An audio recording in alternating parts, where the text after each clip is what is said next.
Jonathan McMillen from Enterprise Ireland. What's happening, Jonathan? Morning, everybody. Thanks again for the opportunity to be here. So we, as I know quite a few of you here this morning, and people. This was the number one question that people ask myself at different events, and even this morning over a cup of coffee. Is Jonathan, what do you think is going to happen here? Like, is it going to happen? Is it not going to happen? That's, I suppose, the question that we all have.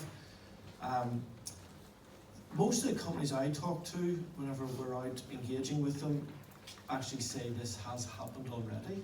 It's already had an effect or a cost on their businesses. And you know, somebody actually said last week, we were up in Cavan, said to me, you know, I don't know what you're talking about, which actually people say quite a lot to me, but they said it's not the fall that hurts, it's whenever you hit the ground that hurts. But I actually think in Brexit chat that is actually not true. The actual fall, the process of this, the uncertainty and the planning that we're all having to go through is actually really, really affecting our businesses, and I know from talking to a number of you this morning. So it's affected us. If we think back, we were here, 2-3 years ago at a similar event in the Hillgrove, and I just looked back actually that date. Currency then was back, I always look at it a certain way, it was 0.76, I didn't look this morning, but if it is 0.89. So it's a 18% swing. So currency is affecting us. Supply chain is definitely affecting us. Again, talking to some of the companies this morning. The changes you've had to make in your supply chain and your suppliers, and some suppliers you aren't selling to us in the terms that we had because they're stockpiling. And certainly the UK economy, whatever sector we're in, and the investment flows, it's really affecting us. I'm not seeing too many nodding heads here, but I trust that you agree or see that. And we've had a lot of companies who are UK customers and suppliers. They're having that engagement in terms of what are you doing, what are you planning, can you show me what you've done? So, you know, it's happened and it's continuing to happen, and it will happen further up to the 31st. And as John says, we're not sure what's going to happen beyond that. But even if we get the best deal possible, you know, Celine's going to tell us that that's going to involve, you know, new customs procedures. So I'll leave it to Reverend to tell us more about that. So anyway, I've got some bad news, some good news, maybe some bad news at the end again. The bad news is that everything I've talked about and all the things you're going to hear from everybody in the panel this morning and from the stands, most of them, if not all of them, involve an extra cost to your business. So whether that is you know, applying for a simplification in customs or an authorization, or employing somebody, or taking time out of your business to come to an event like this morning, it's all extra costs. The good news in that is most of these things that we talk about are actually good business practice anyway. So I haven't engaged with one company that's been doing one of these things that actually, if you step back from it, it's not a good thing to do.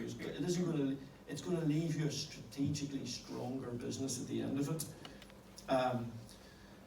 It's kind of good news, bad news, but the one message that certainly I've picked up and would have learned over the course of these months in terms of engaging is that don't leave this to guesswork.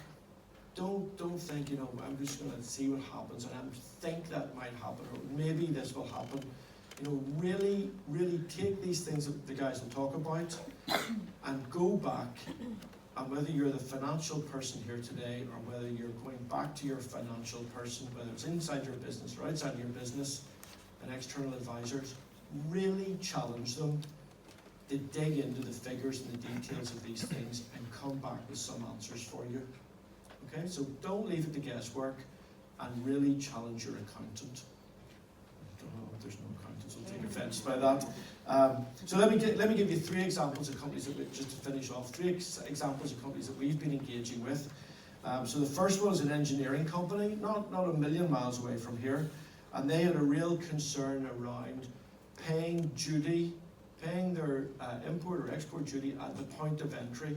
So again, Celine's going to pick up on this, I'm sure, but they didn't want to have to pay that right up front immediately. be a real pain, if not disastrous, for their working capital and their cash flow. So they are applying for deferred payment authorization. Is that the right term? Account authorization on their account, and they need to speak to revenue about this. They get it approved, get the authorization approved, and secondly, they need to go to their bank and get the guarantee done, their credit line, to make sure that can happen. That process, they tell me, could take 6 to 8 weeks. So you start taking back the time. If they want to get that done and they don't want this absolute flipping nightmare and their cash flow come the end, they have to do it now. Okay, that's one thing to ask your accountants. Second company is a really early stage company that we're working with, less than 10 employees. Again, they see real problems in their working capital going forward in terms of goods coming in, goods going out, and the currency thrown on top of that. So they're looking at the they asked us to help them look at the SBCI. Government have put 600 million into these two funds. 600 million is fantastic. And they're working which one would be better for us. They're also looking at the, John was telling me this morning, maybe have a new trade finance deal. Is John here? John, is there anything, sorry, you want to add about the two funds? Sorry for throwing it out to you just like that, but why not? Maybe just to say that they both carry an 8% government guarantee. They're both unsecured up to €500,000, and they carry rates between 3.5% and 4.5%. And the last thing on the trade finance product, it was introduced by Bibi last week. So if you are looking at your supply chain and you do have a new supplier, they're likely to look for a payment up front. In that case, look at the Bibi product or look at the Brexit loan scheme. Thanks, Jonathan. Thanks, John. So John's with SBCI, stand at the back. Questions about these two things? You'd be absolutely mad not to look at it with your business. You really would. And the third company, to finish off, it's a food company. Again, I was talking about these guys up in Calvin, quite close to up there. And they're really concerned again with their business plan going forward and what these eventualities might lead. They're concerned about currency, how it might go. And what they're doing is, with our help, is they're looking at every individual product and splitting it out by the margin, the unit cost, and they're building in contingencies now in terms of how the currency might move, how tariffs for each one of these products. I think they've got about 40 different commodity codes and tariffs that would be applied to those, and they're working it out. They're getting their accountant to do it for them, but they're really dipping into that detail because they don't want to leave it to something that they don't know about. So very simply, from my perspective and a little bit of experience of going around talking to companies like yourselves, is don't leave it to guesswork and really go and hammer your accountant and ask them to work these things out for yourselves. And we would be here, Ruan and Lisa and myself are here at the back, would be really delighted to speak to you. Thank you very much, Jonathan. Just one point, if somebody's in the audience and they have a small business and they feel that they're becoming more engaged about the issues around Brexit, they haven't really done anything. Yeah. What's the first thing that you would recommend they do? That's a good one. So, you know what? I would sit and listen. We're talking about everything from finance through to revenue, through your supply chain, your standards, and even your chemicals coming into it. Listen to those and pick one or two things that you think are most important for your business. It's a bluffy answer, but it's the best I can come up with. Yeah, okay, that's fine, perfect. Thank you very much, Jonathan.